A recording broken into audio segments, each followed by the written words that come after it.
Chronique aujourd'hui, Nihei a la réputation d'être un ancien architecte. C'est pas exactement vrai, mais il a suivi on va dire des cours ou une formation d'architecte, puisqu'il a commencé le manga très jeune en vrai, Nihei. Donc pour être architecte, il n'a pas dû architecter très longtemps. Il était à New York. Ouais. Il a passé un an à New York. Voilà. Il est de 71. Blam c'est 95. Donc voilà, ça donne un repère. Ouais, voilà, ça à 24 ans, il a commencé Blam. Donc Ça va. Qu'est-ce qu'on faisait à 24 ans? Qu'est-ce que tu fais? Moi, à 24 ans, j'étais en doctorat. J'étais à No Life.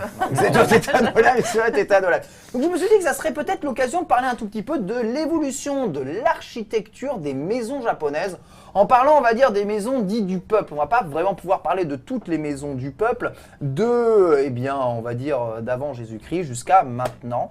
Et ça va être intéressant parce que le Japon, c'est pas vraiment un pays comme le nôtre. Nous, quand on pense un peu les maisons avant Jésus-Christ, on voit déjà directement des architectures très complexes en pierre, construites par les Romains, par les Égyptiens, etc. Ou même le peuple gaulois qui avait déjà le talent pour empiler des pierres, etc. L'une sur l'autre. Au Japon, pas du tout, parce qu'en fait, il y a un gros problème au Japon avec la pierre, c'est qu'il y a beaucoup de séismes, en fait, et des inondations et des tsunamis, et c'est pas quelque chose de spécialement récent, ça a toujours été le cas au Japon. Et ils ont dû vivre avec les problèmes d'humidité et les problèmes d'inondation très rapidement.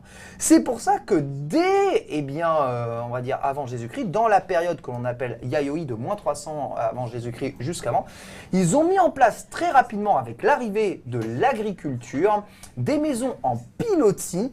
Ils ont été spécialisés dans le surélevage des maisons. Et là, vous pouvez voir ce genre de petite structure qui représente à peu près, de façon un peu plus complexe, parce qu'il y a quasiment rien qui reste debout. Comme tout était en bois et tout se détruit très vite, ça, on va vraiment en parler. C'est rare d'avoir des structures encore debout datant de si longtemps. Des maisons qui permettaient de garder à la fois toutes les cultures à l'abri de l'humidité et de la montée éventuelle des eaux, mais aussi les pilotis qui permettaient déjà d'être des absorbants anti-séisme pour les chocs. Donc ça, c'est vraiment une version très plus moderne, on va dire, de la maison, mais ils avaient déjà l'occasion de construire ça. Je ne sais pas si vous vous souvenez, mais c'est dans le manga Dr Stone, c'est Senku qui construit sa première petite maison surélevée comme ça au Japon, exprès pour garder les toutes premières cultures et les premières réserves de nourriture qu'il fait, et le construit exactement comme les Japonais le faisaient à l'époque. On avance un tout petit peu dans la période Heian, et c'est là où on va voir apparaître du 9e siècle, je dirais au 12e siècle, le style Shinden Tsurugi, donc ce qui est le style, on va dire, de la maison de nobles traditionnelle japonaise, une maison très géométrique sur un étage qui surplombe un jardin au milieu de cette dernière. Un style qui va être repris ensuite et remodernisé au fur et à mesure du temps. Mais les nobles du Japon, on en voit pas mal justement ici, avaient pour habitude de construire ça avec des maisons qui étaient des structures complexes avec plein de dépendances qui permettaient de faire vivre évidemment chaque domestique dans les maisons. Les maisons évidemment du peuple restaient extrêmement sommaires et plutôt simples, mais avec l'arrivée de l'influence notamment des religions, l'influence évidemment architecturale de la Chine notamment, on a pu voir naître ce genre de maison. Et c'est là où on voit vraiment naître le style architectural plus des jardins et du jardinage au Japon. On s'envole un tout petit peu du 12e au 14e siècle avec l'arrivée de nouvelles technologies anti-tremblement de terre qui permet de faire évoluer notamment toutes les structures de charpente. C'est la Chine encore qui importe ces techniques architecturales au Japon. Et là, on a énormément de chance puisqu'il reste encore quelques structures en bois encore debout. Tu as peut-être reconnu ça, Caroline. Qu'est-ce que c'est ça? Est-ce que tu te souviens à peu près? C'est très vieux, c'est les structures en charpente comme ça à mener. Ça, c'est ta... J'ai l'impression que moi j'ai vu ça récemment à l'Expo Universelle, mais ça n'a peut-être pas de rapport. Mais je suis passée sous un pont qui était structuré comme ça. Ça, c'est le Todaiji de Nara, l'immense structure, maison / porte, temple, exactement, que vous pourrez trouver dans le parc de Nara, qui est vraiment un des derniers vestiges dont on essaye de conserver un peu la structure. Donc vous voyez, hein, toutes ces charpentes décalées les unes par rapport aux autres et les techniques de triple charpente qui permettent de faire tenir bien mieux les toits sur les maisons, ce qui permettait de faire tenir, eh bien, on va dire, d'avoir plus de durabilité sur ces choses-là. C'était presque blâme là, hein. Je me sentais... Il y en a quand même très peu encore debout et c'est pour ça qu'on essaye le plus possible de les conserver. Mais évidemment, le Japon est un pays, et on va en parler même pour la maison moderne, où les maisons, ça se détruit et ça se reconstruit. C'est vraiment quelque chose qui est là. À partir du XIVe siècle, on va commencer à avoir les structures de maisons traditionnelles. Le XIVe siècle, donc l'époque Muromachi, c'est l'époque de l'explosion des villes, de la création des villes. L'influence du bouddhisme eh bien, est là. Et on va maintenant créer l'architecture classique des maisons japonaises, qu'on appelle la maison traditionnelle japonaise, ou le style Shoin-zukuri, que vous pouvez voir ici. Là, on est déjà dans quelque chose que l'on reconnaît plus du Japon. Donc là, il faut déjà attendre le XIVe siècle pour voir ça. Les maisons avec les pièces structurées en tatami, la structure au sol, le petit réchaud pour pouvoir réchauffer la nourriture dans une pièce, la pièce pour dormir, exactement, le futon, l'ouverture en pâte de riz. Voilà, donc ça c'est le style Shoin-zukuri que vous pouvez encore retrouver aujourd'hui. Alors très peu dans sa version originale, hein, sincèrement, du XIVe siècle, mais repensé, restructuré pour faire exactement comme avant. C'est exemple. Je crois que c'était une photo de la maison de ma famille japonaise de Hiroshima. On est là, bon, ça c'est une version moderne, c'est juste pour montrer un peu le style. T'es allé chez eux toi aussi? Non, si vous avez ce genre de style-là de maison, sachez que c'est un style qui date du XIVe. Hein, c'est fou. Hein. Je suis en train de me faire Onimusha 2, je revois. Ah ouais, c'est vrai que c'est...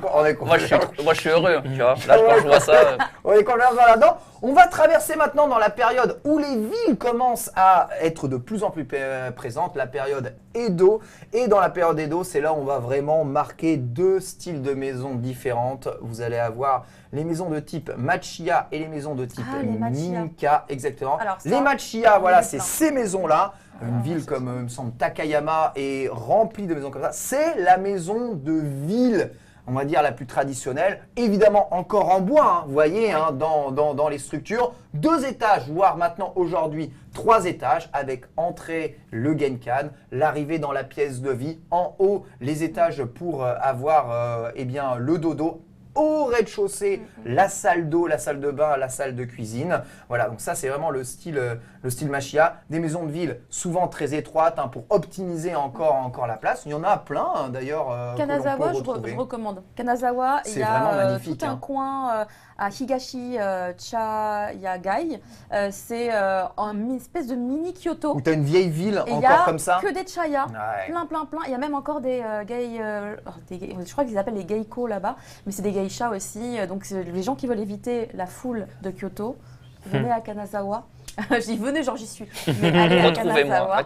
Notez que Machiya, c'est vraiment exactement la même photo. Si vous traduisez un peu Machiya, ça veut dire maison des bourgs, hein, on pourrait dire chez nous, donc un peu, pas bourg comme bourgeois, mais bourg un peu, tu sais, voilà, exactement, un peu dit, c'est campagne, mais un peu, tu sais, huppé, où il y a quand même du monde. En revanche, vous reconnaissez probablement aussi ce structure, enfin ce genre de petite maison traditionnelle. Ici, on est à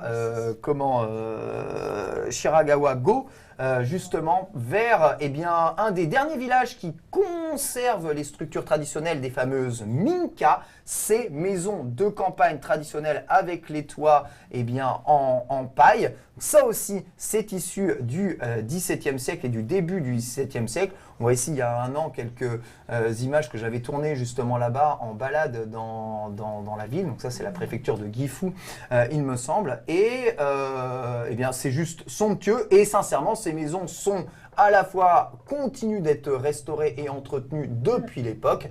D'ailleurs, il me semble que le village de Shiragawa-go est classé au patrimoine mondial de l'UNESCO, donc qui est absolument intouchable. C'est un peu bizarre quand on se balade ici, c'est qu'en fait, il y a beaucoup de touristes alors qu'il y a vraiment des gens qui vivent ici de manière continue. Ça me rappelle la course un peu. Ouais, un peu. J'habitais là-bas, moi, des fois, je voyais des trucs.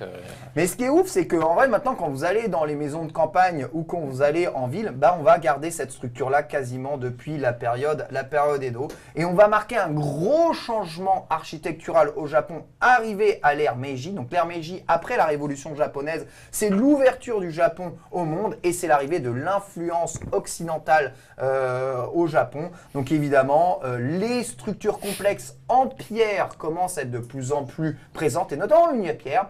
Et si vous avez l'œil, vous reconnaîtrez quelques images ici de l'université de Tokyo, Tokyo Daigaku, qui est surprenamment pas du tout ce que l'on pourrait s'attendre au Japon. Elle est construite un peu comme un Oxford au centre de Tokyo, et pourtant c'est de l'architecture japonaise. Vous pouvez avoir la station la mairie de Tokyo, voilà, du centre de Tokyo, qui est aussi exactement dans le même style architectural. Et il faut savoir que beaucoup de maisons de nobles de l'époque, pour justement se différencier des péons, on va dire, du bas peuple, avaient une petite pub qui passe parce qu'évidemment on n'a pas payé ici, se construisait justement ce genre de maison en pierre, et on va voir qu'aujourd'hui, c'est un peu la même chose. Donc ne vous étonnez pas si vous retrouvez du style architectural que vous pourrez retrouver en Hollande ou en Angleterre la plupart du temps, c'est normal. L'ouverture au Japon a permis ça. Puis ensuite, il y a eu la guerre.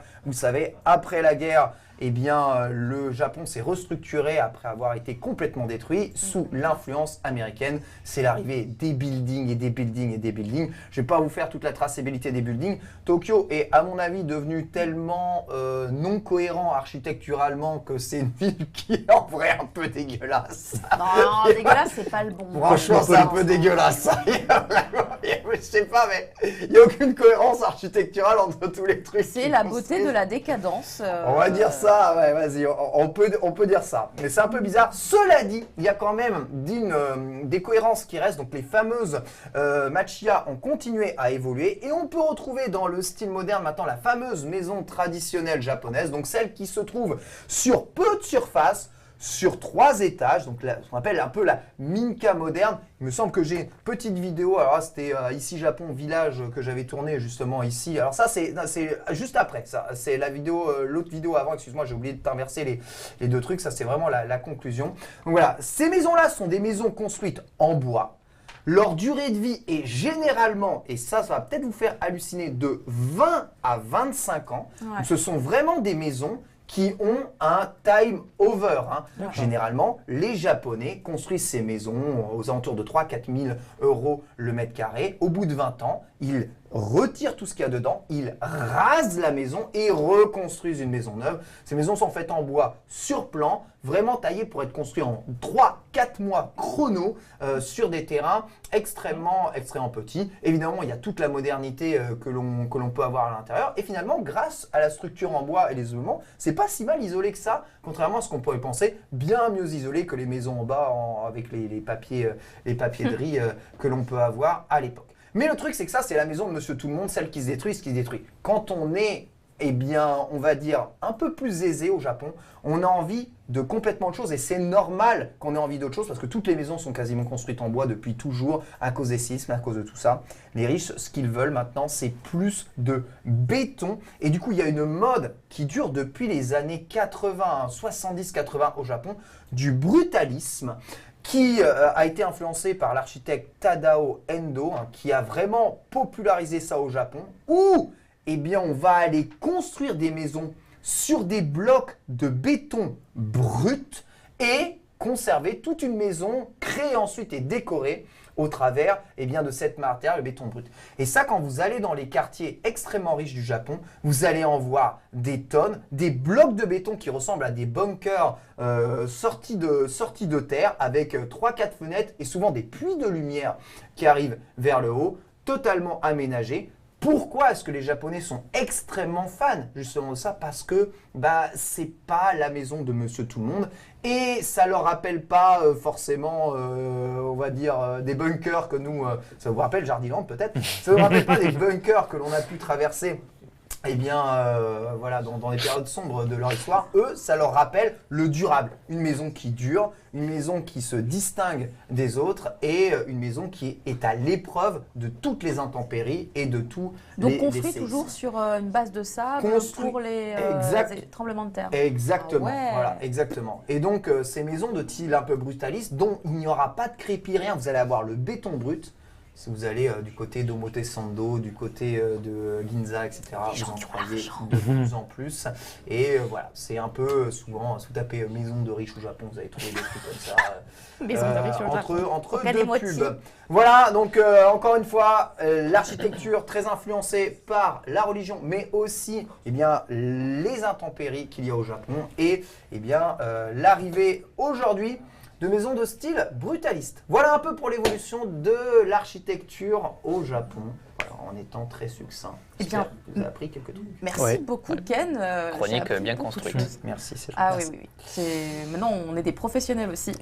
Pendant toute sa chronique, j'étais là, je fais et les normes sismiques, et les normes sismiques. Et à la fin, du coup, tu fais donc sur du sable. C'est bon, j'ai ma réponse sur les normes sismiques, Ouais. ça va. Voilà, ils ont Ouais, toujours tout voilà. faire sur Je du suis pas sable. de toute rentré, je façon. suis Ouais, pas, non, mais je c'est suis vrai. pas rentré dans les détails, mais si vous voulez vraiment des détails, les Japonais sont passés évidemment maîtres dans l'art de créer des buildings qui sont capables d'absorber les 50 chocs et les étages. séismes. 50 étages avec vraiment des buildings qui sont posés sur des vérins qui Ouais. sont capables de bouger. C'est un truc de ouf. Et Impressionnant, maintenant, c'est limite Neo Genesis Evangelion. Ils construisent des bouts de cité complets avec des trucs sous vide pour absorber des quartiers complets. D'accord. Donc il y a une ville sous la ville, souterraine. Ah, Neo Tokyo. Ouais, exactement. Il y a un reportage incroyable sur la NHK où on voit Oh. un peu tous les souterrains de Tokyo et Sérieux tous les sous-basements de Tokyo. C'est un délire. C'est vraiment, c'est Neo Tokyo. Vraiment, je dis, c'est réel. Hein. C'est réel. On ne sait pas ce qu'ils y font en dessous, mais c'est la vérité. Donc, À c'est- retrouver c'est sur la assez NHK, du coup, très bien.